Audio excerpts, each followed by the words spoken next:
قرآن کریم میں کتنے نبیوں اور رسولوں کے نام موجود ہیں؟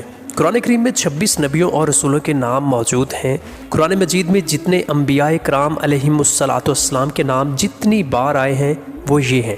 حضرت سیدنا آدم علیہ السلام کا نام مبارک قرآن مجید میں 25 بار آیا ہے۔ حضرت سیدنا نوح علیہ السلام کا نام مبارک قرآن مجید میں 43 بار آیا ہے۔ حضرت سیدنا ابراہیم علیہ السلام کا نام مبارک 69 بار، حضرت سیدنا اسماعیل علیہ السلام کا نام مبارک 12 بار، حضرت سیدنا اسحاق علیہ السلام کا نام مبارک 17 بار، حضرت سیدنا یعقوب علیہ السلام کا نام مبارک قرآن مجید میں 16 بار آیا ہے۔ حضرت سیدنا یوسف علیہ السلام کا نام مبارک 27 بار، حضرت سیدنا داؤد علیہ السلام کا نام مبارک 16 بار، حضرت سیدنا سلیمان علیہ السلام کا نام مبارک 17 بار، حضرت سیدنا ایوب علیہ السلام کا نام مبارک قرآن مجید میں 4 بار آیا ہے۔